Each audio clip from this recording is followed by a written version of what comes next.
Hey everyone, welcome to another Biology IB video. Today we'll be talking about multicellular organisms. So we're going to start off by making a chart to distinguish between unicellular and multicellular organisms. So unicellular organisms are made up of only one cell. The single cell must carry out all the functions of life. These include bacteria, protists, and yeasts. Unicellular organisms have a shorter lifespan, tend to be smaller in size, and the death of the cell will result in the death of the entire organism. Growth in unicellular organisms occurs through the increase of the size of the cell. Now, unicellular organisms can clump together to live in colonies, for example, algae colonies or bacteria colonies.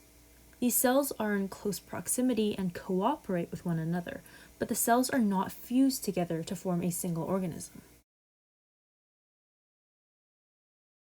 Now, multicellular organisms are organisms consisting of a mass of fused cells.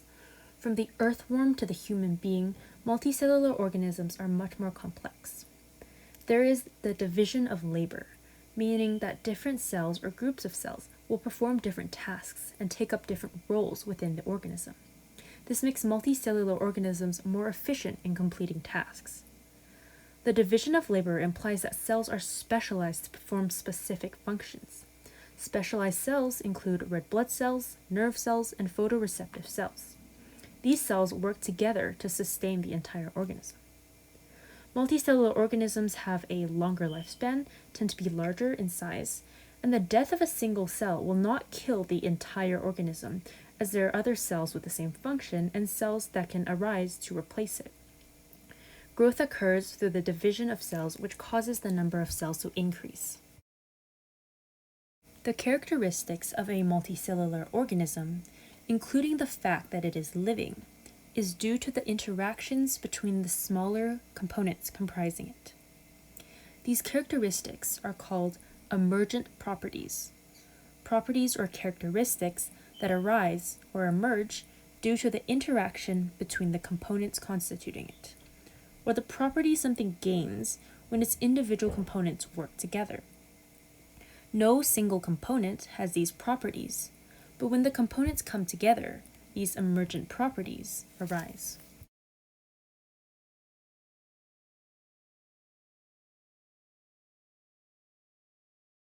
So now we're going to be looking at the structural organization of animals, for example, the structural organization of a human, and the various levels of organization within our body.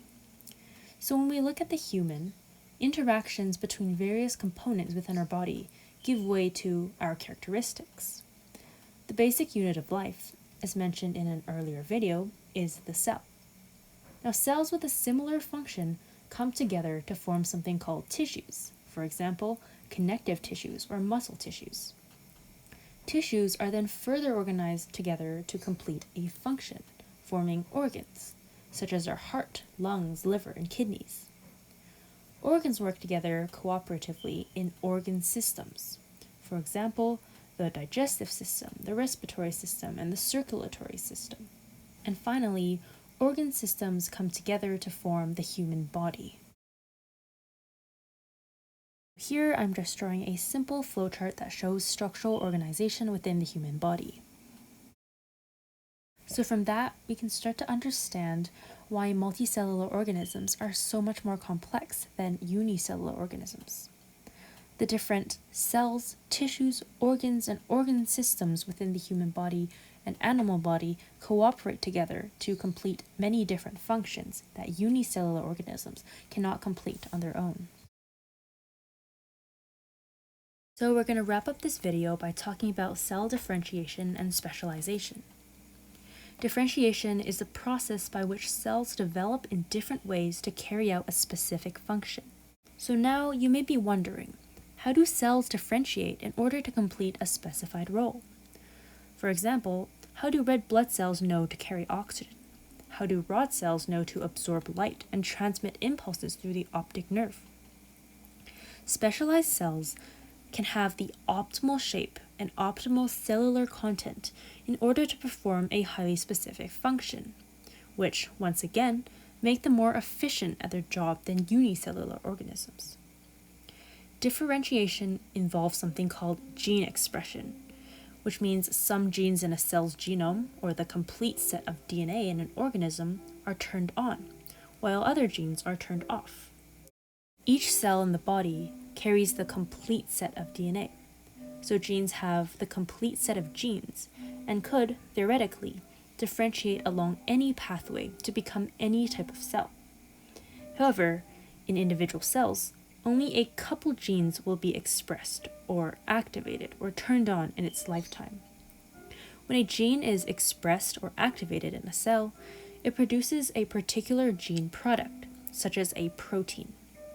Cell differentiation occurs as a result of certain genes being turned on, which prompts it to become a certain type of cell.